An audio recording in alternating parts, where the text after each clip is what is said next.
Justin, I've been playing a lot of games this week. Last week I said I wasn't going to pick up Midnight Suns. And here you then are. I got asked to cover it for Game Skinny, writing a review and doing some guides for it. It's pretty good, man. It is one of those games that, like, we talked about this last week a little bit, and like, I don't know if this is a game you need to be playing right now, but it is something that I think Marvel fans are going to get a lot out of, and also like tactics fans. It is a pretty meaty game, and there's a lot of great tactics stuff in it, and there's a lot of really good Marvel stuff as well. But it's a fun one. So talk to me through it about like just your like moment to moment engagement with it. Like, what are you doing moment to moment? How is the gameplay? So there are like 3 sections of it. There is the card-based tactics stuff, where basically each character has a deck of like 10 different cards, and each card does something different. There are like 3 types of cards. There are like buff cards, attack cards, and then like hero cards. And so you use attack and buff cards to raise your hero level.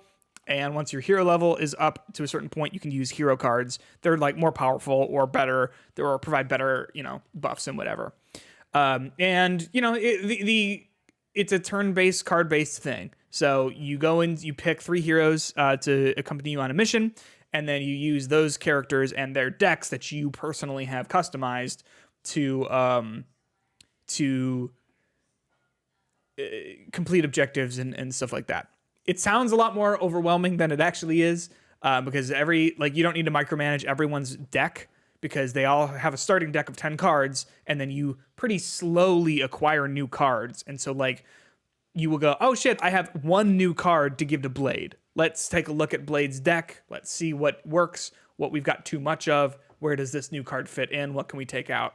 And then also once you take a card out, you can upgrade. If you've got like multiple cards, one in your hand and one like in the like not being used, you can merge them together to make the one that's in your hand better. So instead of like healing for 20, it'll heal for 30. Does that make sense? Yeah.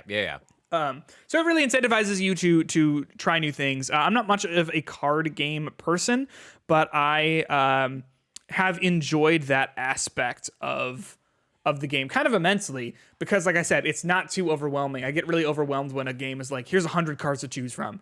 And this game kind of does that, because, there's like 10 heroes that you have unlocked right at the beginning of the game. But because they all have decks pre-made and you're not getting 10 new cards every single day, you're getting 1 or 2. It's one of those things where you go like, oh, okay, this is manageable.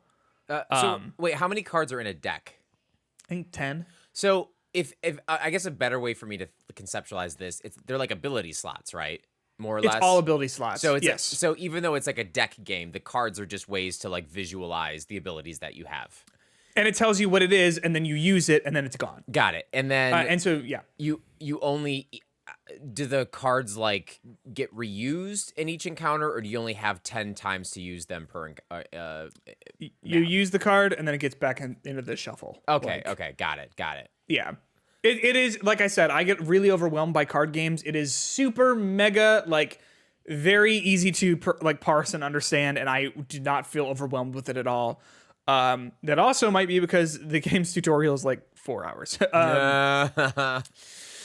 It takes okay, so that's one of the things you're doing. You're doing this tactics card game thing, and that stuff is like fucking great. It is so good, the tactics stuff, which is what you should expect from the studio. These are the people who brought you XCOM, and XCOM 2, all of the great, some of the best tactics games of the past, 10 years or so.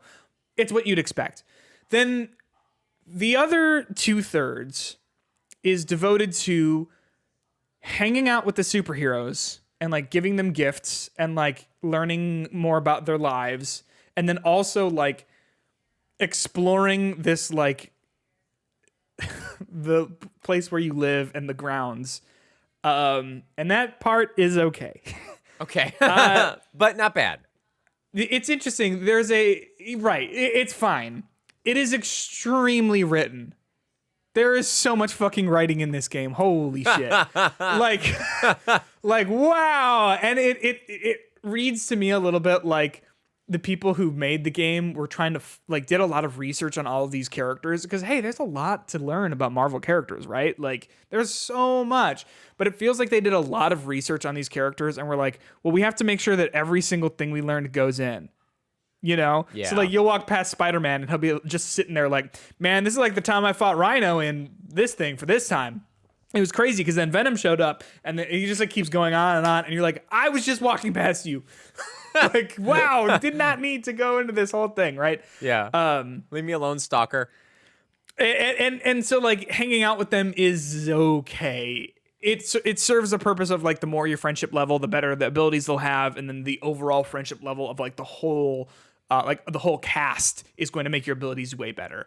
And then as you like do missions and stuff, you can upgrade pieces of like it's called the Abbey, the like big building where you guys all live, and stuff like that. But that stuff is fine. It's not terrible. There are parts where like I got very invested in Magic, you know, from the X-Men, her surprise birthday party and the personal politics that went into all of that. Because Justin, everyone who knows Magic knows that she hates surprises.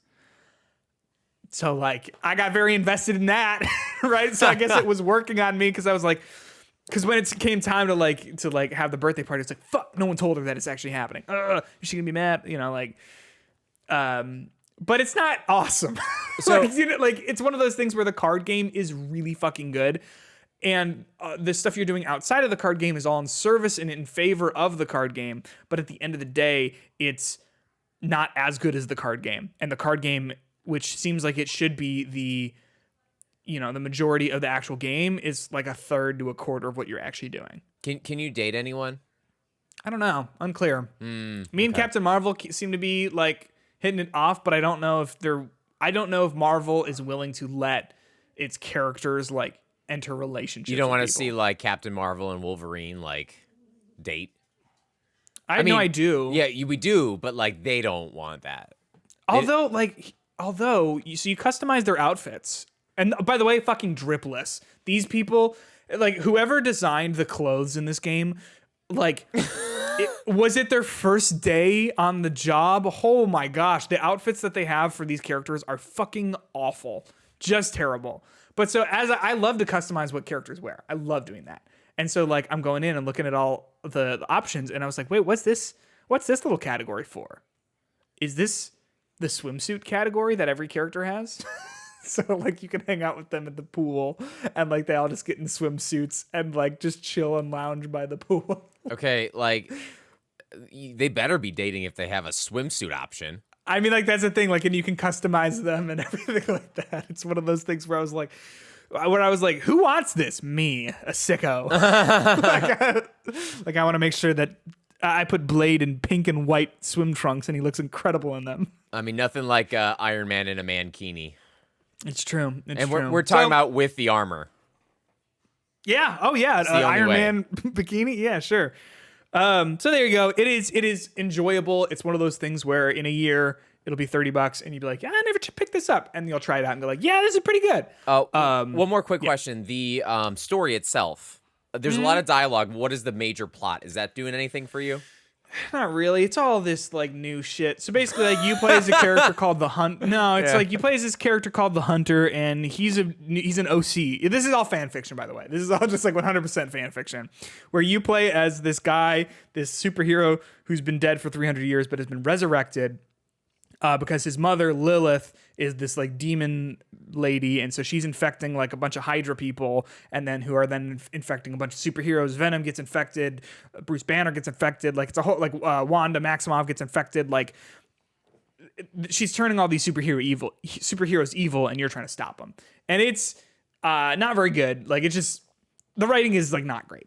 I like the little like day-to-day stuff, okay, but like in general it's like very like there's so much of it. It was just kind of like, let's get as much out there as possible. It's yeah, not like it's serviceable. Yeah. It's one of those things where like as long as you can put me in cool encounters with these characters, You know, and the gameplay is varied enough in terms of like the tactics stuff, so that the tactics doesn't start to like really blend together. Like, I'm in for it. So I will say this: I skip a fuck ton of dialogue in this game because there's just so much of it, and so much of it is just fluff and people talking about the villains they fought, and I don't care.